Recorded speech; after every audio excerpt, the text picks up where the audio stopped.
And we still have with us volleyball star and former Adamson Lady Falcon, Gemma Galanza. Mafe is still on her way. Gemma, ang daming fans na nagtatanong because of course nag-Adamson guys. Saka kumbaga, magagaling na player ng Adamson Lady Falcons. Bakit hindi na-recruit yung sister mo sa Adamson? Why nga pala nag-UST si Mafe instead of going to other schools like Adamson? Nire-recruit naman siya ng Adamson. Pero kasi, syempre, ako naman nung nag-Adamson naman po ako, hindi naman nila ako pinilit na, sige, dito ka sa school na to, dito sa school na to. So, sabi ko sa kanya, ano ba ang gusto mong school? And sabi niya daw, yung dream school niya talaga is UST. So, okay. Sabi niya, and gusto din niya na makatapos ng kurso doon. So, talagang sabi ko, sige, kung dyan ka masaya. Kasi okay naman din si Coach Kung Fu. Talagang nililigawan din. Yun niya, sabi niya sa interview, talagang niligawan niya si Mafe. And gustong-gusto ni Coach Kung Fu si Mafe. So, parang di naman din ako natakot na baka kung ano mangyari sa kanya. Kasi alam kong aalagaan din naman siya ni Coach Kung Fu. At alam mo, syempre, she will also grow in that volleyball program ni Coach Kung Fu and sa UST. And sabi niya din kasi na pag nag-Adamson siya, parang i-compare siya ng i-compare sa akin. So, gusto niya daw na magkaroon siya ng sariling pangalan niya sa ibang school. So, yun talaga din yung gusto niya. Pero ikaw personally, nagkaroon ba sa'yo na somewhere na sana mag-Adamson yung kapatid ko or talagang todo suporta ka? I'm sure kahit paano gusto mo sana mag-Adamson. Siyempre. Kasi kasi nung last year ko, parang yun na yung sabi ko sa isip ko after ko, yun na magiging problema. I mean, yun na magiging problema ng Adamson. No, wala na setter. So, ayoko rin talagang pigilan yung gusto niya. So gusto ko maging happy siya kung anong gusto niya. So, happy naman siya. Yes, she's doing well in UST sa season 81. We also see you. We still see you sa games sa UAP. I know you play syempre sa Creamline, sa PVL. Pero madalas ka namin nakikita. Ano ba talaga yung chini-cheer mo? Adamson, UST, or ibang Ateneo? Anong... ano ba? Yung team na yun, sinusuportahan ko. Adamson, syempre. Adamson, UST, Ateneo, yan, sinicheer ko sila. But, syempre, mahirap sa akin.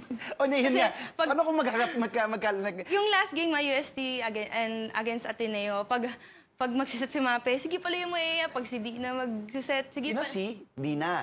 O syempre si Dina Wong. Sige paluin mo po. Parang hindi ko alam kung sinong i-cheer ko. Basta sabi ko, paluin nyo na lang lahat. Tapos kung sinong manalo, sige, go lang. Sobrang hirap. And Adamson, well, yun. Well, Adamson is a bit struggling. They're struggling this season. Of course, they miss you. They miss, syempre, nawala na rin si Coach Air. Do you think yung pagkawala ni Coach Air also has something to do with... Kasi mahirap yun, during the season, in the middle of the season, occurring coaching changes. Na-experience naman din namin yun nung last year, third year ko. So, sobrang hirap din talaga sa amin. Tapos, naglalaro kami ng parang ang bigat sa pakiramdam, yung parang... maninibago ka na naman kasi bago yung coach. Siguro, isa din yung factor na nawala si Coach Air. And siguro, nangyayari din ngayon, parang nawawalan din sila ng confidence sa isa't isa. Yeah. So talagang kumbaga process yun It's gonna be a process, a growing process. And ang hirap din kasi na magbabago ka ng sistema during the season. Diba? That's really hard. Especially yung mga ibang kalaban na teams, diba, ang susolid na lalakas. Like yung Coach Ramil system sa Lasal, ang tagal na nandyan yan. Ateneo is solid, UST is solid, all the other teams, UP, ang daming teams. Let's going back to your sister while we're still waiting for Mafe.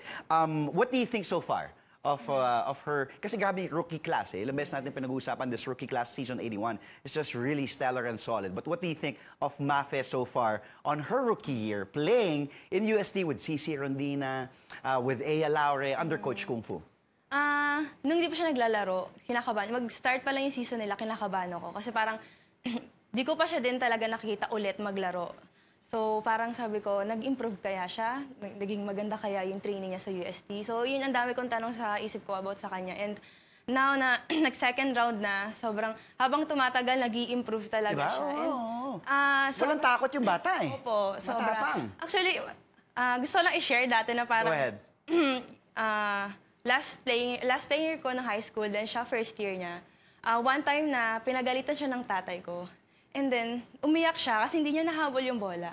So parang sabi ko na, shit, parang dati lang na umiiyak ka. Tapos ngayon parang wala na sa akin to. Parang, Ngayon, ano na, no? sobrang tapang niya na. Yung nakita mo yung growth niya. And you must be really, really proud of your younger sister. Sobra talaga. Di ba?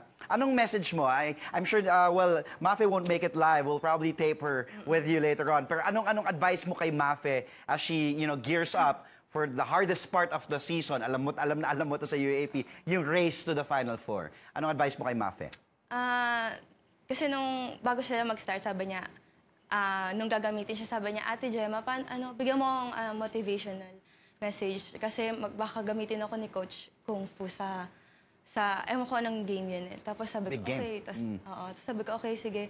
Tapos sabi ko, bakit kinakabahan ka ba? Natatakot ka ba? Sabi ko ganyan sa kanya. Tapos sabi niya na, natatakot daw siya kasi first time niya maglalaro. Siyempre. First six siya. Sabi ko, sige, okay lang yan, normal lang yan. Kasi first year ka pa lang. Pero ito ang importante na, basta gagawin mo yung best mo and yun nga, sabi ko na maging leader ka sa kanila, makipag-communicate ka sa teammates mo. Huwag kang matatakot na magalit sila sa'yo kasi ito yung gusto mo eh. So, ikaw yung setter, kailangan ikaw ang masunod. And makikinig ka lagi kay coach. And syempre, ang lagi ko din sinasabi sa kanya, ingatan niyo yung sarili niya kasi yun yung puhunan natin eh, sa volleyball player. Yeah, So, athletes eh. tapos nag-aaral pa siya. So, kailangan, kumain ka ng kumain. Yan talaga sinabi ko sa kanya. Kaya ngayon, parang nagiging malusog na din. So, yung tatay ko natutuwa sa kanya kasi ang laki na ng pisngi, ganyan.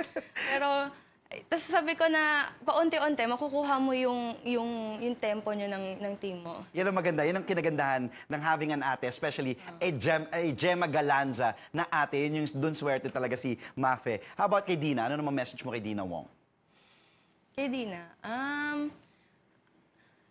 ano lang, wag lang siguro simangot. Kasi ang dami din ako na nakikita na lagi ka nakasimangot, lagi ka nakaganyan. Tapos sinasabi ko lang sa kanya na play happy and heart strong. Siyempre, yun yung natutunan natin kay Coach Ta. Yun yung natutunan nyo kay Coach Ta. And i-apply nyo pa rin kasi dyan din kayo lumakas, di ba? So, yan, play happy and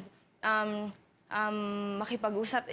Same lang kay Mape. I mean, lagi ko, same sila ng position. So, tapos sabi ko lang na wag ka susuko kasi sa kanya medyo mas mabigat yung pressure kasi malakas yung team nila and madami nag-e-expect na magfa-final sila. So, and alam niyo yung fans ng Ateneo talagang... Grabe suporta, yes. So, sabi ko lang sa kanya, laban lang. Laban lang. Huwag siyang susuko and nandito lang naman ako lagi para sa yeah.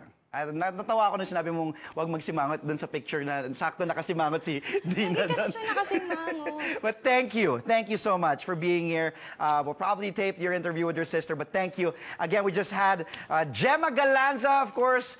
Thank you so much for being on the show.